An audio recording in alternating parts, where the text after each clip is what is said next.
सत श्री अकाल जी सारिਆਂ ਨੂੰ। होप तुसीं सारे वधिया होवोगे and welcome to my channel. अज इस क्लास में आपां करना है क्लास नंबर 9 का पार्ट नंबर 10। यूनिट अपनी चल रही है फाइनैंशियल अकाउंटिंग। टॉपिक अपना चल रहा है मैथड ऑफ डेप्रीसीएशन और ये आपां अज का टॉपिक करना है mileage methods of depreciation. So start करते हैं with the meaning of mileage method of depreciation. कहते माइलेज मैथड ऑफ डेप्रीसीएशन एक मैथड है डेप्रीसीएशन का जिहदे विच आपां डेप्रीसीएशन नूं कैलकुलेट करते हैं उहदे actual distance travelled bye a vehicle. ठीक है कि एक साडे व्हीकल ने व्हीकल भी साडा एसेट है बिजनेस का। ठीक है उस एसेट ने कितना डिस्टेंस ट्रैवल किया एक्चुअल दे विच इन किलोमीटर या फिर इन माइल्स। ਉਹਦੇ बेसिस से ਆਪਾਂ की कैलकुलेट करेंगे डेप्रीसीएशन। इस करके इस मैथड का नाम है माइलेज मैथड ऑफ डेप्रीसीएशन। ना कि आप रैदर दैन बाय टाइम या फिर यूसेज इन ईयर, मतलब कि वो एसेट कितना पुराना है पैसेज ऑफ टाइम के उत्ते नहीं कैलकुलेट करांगे, ना ही ਉਹਦੀ यूजफुल लाइफ ऑफ एसेट कितनी है ਉਹਦੇ उत्ते कैलकुलेट करांगे। ਆਪਾਂ सिर्फ एक वर्ड के उत्ते कैलकुलेट करना है, वो है साडा actual distance travelled by that asset कि उस एसेट ने कितना साडा एक्चुअल डिस्टेंस कवर किया इन किलोमीटर और माइल्स। ਉਹਦੇ बेसिस से आप डेप्रीसीएशन निकालांगे। आई होप मीनिंग तुहानू क्लीयर है। नैक्सट है ये अदर नेम है ये सर्विस आउटपुट या फिर आप कह सकते यूज मैथड। नैक्सट देखो point, it is used when the wear and tear of assets depends upon its usage not time. कहते कि ये मैथड उत्थे अप्लाई किया जाता है जिथे एसेट डिपेंड करता अपनी यूसेज के उत्ते, ना कि टाइम के उत्ते। ठीक है हुण यूसेज इन ईयर्स का मतलब है कि यूजफुल लाइफ कितनी है उसकी। ठीक है तो टाइम का मतलब है पैसेज, मतलब वो कितना पुराना है। तो इत्थे यूसेज का मतलब है उसकी एक्चुअल यूसेज, एक्चुअल दे विच उन्हें कितना यूज़ किया गया, एक्चुअल दे विच उन्होंने कितना यूज़ किया गया। ठीक है मतलब उन्हें एक्चुअल दे विच कितना डिस्टेंस कवर किया ਉਹਦੇ बेसिस से आप इनू कैलकुलेट करांगे। नैक्सट आंदा साढ़े कोल ये मैथड कित्थे कित्थे सूटेबल है। ठीक है एसेट्स है transport equipments, example truck, buses, cars, taxis, इन्हां दे उत्ते ते हैवी व्हीकल्स दे विच आ जाएगा लोरीज और डिलीवरी वैनस वगैरह, इन्हां दे उत्ते ये वाला मैथड अप्लाई किया जाता है। होर ये फीचर्स जो तुहानू अपने एग्जाम लिए पता होने चाहिए है। इसका दूसरा नाम की है आप पढ़ चुके हैं service output and use method. Basis of depreciation आप पढ़ चुके हैं कि है एक्चुअल यूजेस इन किलोमीटर या फिर माइल्स। टाइम फैक्टर ये नहीं लिता जाता। ठीक है वियर एंड टीयर आ वाला point number 2 basis of depreciation and point number 4 same है कि wear and tear means depreciation कि बेसिस से डिस्टेंस ट्रैवल के बेसिस से एक्चुअल दे साडे एसेट ने कितना डिस्टेंस ट्रैवल किया। नैक्सट है रेट ऑफ डेप्रीसीएशन कि अकॉर्डिंग लगेगा पर किलोमीटर और पर माइल के अकॉर्डिंग। तो इस मैथड के अकॉर्डिंग यूनिट कि लवांगे आप किलोमीटर या फिर माइल। ज़्यादातर किन्ना एसेट्स के उत्ते सूटेबल है ये व्हीकल्स और ट्रांसपोर्ट बिजनेसिस के उत्ते कि जिन्हें वो वाले बिजनेसिस जिन्हों का काम ही ट्रांसपोर्टेशन का। ठीक है एक जगह तो दूजी जगह समान पहुँचाने वाला जिन्हों का काम है ट्रांसपोर्टेशन का काम है, उत्थे ही वाला मैथड यूज़ किया जाएगा। नैक्सट आंदे साढ़े कोल फॉर्मूलाज, 2 फॉर्मूलाज है इस मैथड के अकॉर्डिंग जिदा डिप्लेशन दे विच सीगे एग्जैक्ट होते ही बस डिप्लेशन दे विच डिप्लेशन पर किलोमीटर निकालते सी, ਇਹਦੇ ਵਿੱਚ ਆਪਾਂ डेप्रीसीएशन पर किलोमीटर निकालना है।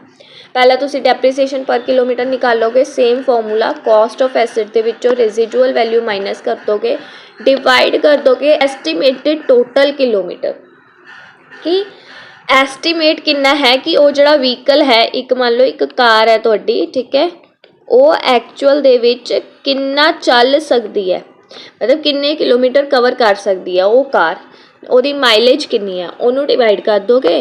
तो डेप्रीसीएशन फॉर द ईयर कितना निकालोगे, जो तुसी डेप्रीसीएशन पर किलोमीटर निकालिया आ वाला ਉਹਨੂੰ मल्टीप्लाई कर दोगे एक्चुअल किलोमीटर ਦੇ ਵਿੱਚ कि ਤੁਹਾਡੀ इस कार ने एक्चुअल ਦੇ ਵਿੱਚ कितना डिस्टेंस कवर किया, ਉਹਨੂੰ ਤੁਸੀਂ मल्टीप्लाई कर दोगे डेप्रीसीएशन पर किलोमीटर ਦੇ ਨਾਲ।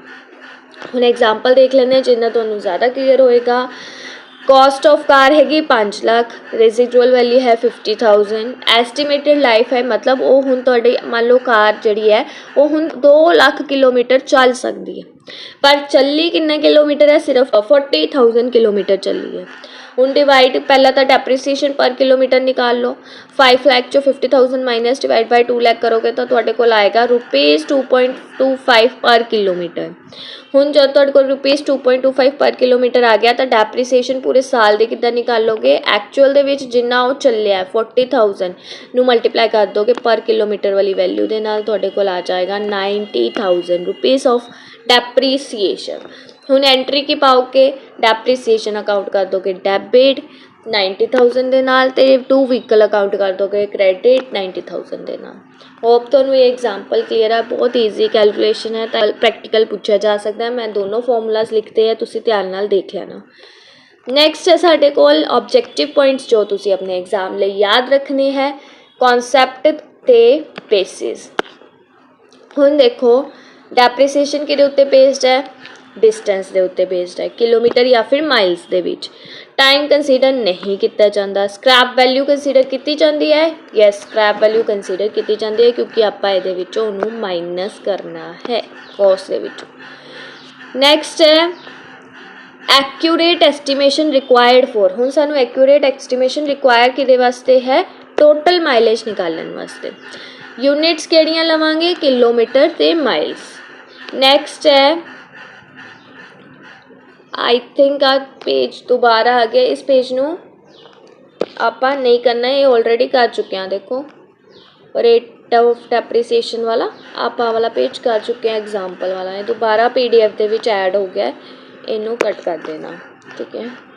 नैक्सट पॉइंट है साढ़े कोल डेप्रीसीएशन वेरीज एवरी ईयर। यस, डेप्रीसीएशन हर साल वेरी करेगी क्योंकि वो बेस्ड है एक्चुअल यूसेज के उत्ते कि उस व्हीकल ने कितना ट्रैवल किया। हो सकता है पहले साल उन्हें ज़्यादा किया, दूजे साल उन्हें घट ट्रैवल किया, तीजे साल उन्हें उस तो घट किया, तो डेप्रीसीएशन वो बेसिस पर लगेगी, तो डेप्रीसीएशन हर साल चेंज होएगी। उस तो बाद है लास्ट यदि एडवांटेजेस की है? एक्यूरेट है व्हीकल्स के वास्ते। व्हीकल्स जोड़े साढ़े एसेट्स है उन्होंने बेस्ट फिट बैठता है ये वाला method, mileage method of depreciation. Actual cost नूं उहदे एक्चुअल यूसेज दे नाल मैच किया जाता है। फेयर और लॉजिकल मैथड है जेडे एसेट्स ट्रैवल करते हैं, जेडे एसेट्स दी वेयर एंड टीयर ट्रैवलिंग दे उत्ते बेस्ड है, उन्हें एसेट्स दे उत्ते मैथड बेस्ट है। इनकरेज करता है efficient use of vehicle. Disadvantage की है? सानू डिटेल माइलेज चाहिए होंगी है, उसके लिए डिटेल रिकॉर्ड बनाना पैंदा है, तो काम थोड़ा वध जाता है। डिफिकल्ट है एस्टीमेट करना टोटल लाइफ इन किलोमीटर्स। सो ये डिसएडवांटेजेस बन जाऊगी। सो ये सी साडी लास्ट स्लाइड। ਇਹ ਸੀ ਜੀ ਅੱਜ ਦੀ ਆਪਣੀ ਕਲਾਸ ਜਿਹਦੇ ਵਿੱਚ ਆਪਾਂ ਕਵਰ ਕੀਤਾ ਹੈ ਮਾਈਲੇਜ ਮੈਥਡ, ਫਿਰ ਉਹਦਾ ਪ੍ਰੈਕਟੀਕਲ ਦੇਖਿਆ ਹੈ ਅਤੇ ਤੁਸੀਂ ਉਹਦੇ ਪੁਆਇੰਟਸ ਵਨ ਲਾਈਨਰ ਯਾਦ ਰੱਖਣੇ ਹੈ ਕਿ ਕਿਹਨਾਂ ਉੱਤੇ ਲੱਗਦਾ ਹੈ। ਟਰਾਂਸਪੋਰਟ ਵਹੀਕਲਸ ਦੇ ਉੱਤੇ ਲੱਗਦਾ ਹੈ ਵਾਲਾ ਮੈਥਡ। ਇਹਦੇ ਵਿੱਚ ਐਕਚੁਅਲ ਯੂਸੇਜ ਦੇਖੀ ਜਾਂਦੀ ਹੈ, ਐਕਚੁਅਲ ਦੇ ਵਿੱਚ ਕਿੰਨਾ ਡਿਸਟੈਂਸ ਕਵਰ ਕੀਤਾ ਗਿਆ ਉਸ ਐਸਟ ਦੇ ਦੁਆਰਾ ਉਹ ਦੇਖਿਆ ਜਾਂਦਾ ਹੈ, ਨਾ ਕਿ ਟਾਈਮ ਔਰ ਯੂਸੇਜ ਇਨ ਈਅਰਸ ਦੇਖਿਆ ਜਾਂਦਾ ਹੈ, ਠੀਕ ਹੈ। ਇਹਦੇ ਅਦਰ ਨਾਮ ਯਾਦ ਰੱਖਣੇ ਹੈ ਅਤੇ ਉਸ ਤੋਂ ਬਾਅਦ ਇਹਦਾ ਇੱਕ ਪ੍ਰੈਕਟੀਕਲ ਔਰ ਉਹਦੇ ਫਾਰਮੂਲਾਜ਼ ਤੁਸੀਂ ਯਾਦ ਰੱਖਣੇ। ਸੋ आई होप ਤੁਹਾਨੂੰ ਕਲਾਸ ਵਧੀਆ ਲੱਗੀ ਹੋਏ। ਜੇ ਤੁਹਾਨੂੰ ਕਲਾਸ ਵਧੀਆ ਲੱਗੀ ਹੋਏ ਪਲੀਜ਼ ਚੈਨਲ ਨੂੰ ਸਬਸਕ੍ਰਾਈਬ ਕਰਨਾ ਔਰ ਵੀਡੀਓ ਨੂੰ ਵੱਧ ਤੋਂ ਵੱਧ ਸ਼ੇਅਰ ਔਰ ਲਾਈਕ ਜ਼ਰੂਰ ਕਰਨਾ। ਇਹਦੇ ਨਾਲ ਨਾਲ ਮੇਰਾ ਟੈਲੀਗ੍ਰਾਮ ਚੈਨਲ ਵੀ ਜੁਆਇਨ ਕਰ ਲਓ ਫॉर ਰੈਗੂਲਰ ਅਪਡੇਟਸ ਔਰ ਆਪਣਾ ਫੀਡਬੈਕ ਮੈਨੂੰ ਜ਼ਰੂਰ ਦੇਣਾ। ਮਿਲਦੇ ਹਾਂ ਨੈਕਸਟ ਕਲਾਸ ਦੇ ਵਿੱਚ ਨੈਕਸਟ ਮੈਥਡ ਦੇ ਨਾਲ। ਕੱਲ੍ਹ ਆਪਣੀ ਲਾਸਟ ਕਲਾਸ ਹੋਏਗੀ ਮੈਥਡ ਆਫ ਡੈਪਰੀਸੀਏਸ਼ਨ ਦੇ ਵਿੱਚ। ਉਸ ਤੋਂ ਬਾਅਦ ਆਪਾਂ ਉਹਦੇ ਡਿਫਰੈਂਸਿਸ ਦੇਖਾਂਗੇ ਅਤੇ ਫਿਰ ਆਪਾਂ ਦੇਖਾਂਗੇ ਅਕਾਊਂਟਿੰਗ ਸਟੈਂਡਰਡ 6। ਮਿਲਦੇ ਹਾਂ ਨੈਕਸਟ ਕਲਾਸ ਦੇ ਵਿੱਚ। Thank you so much.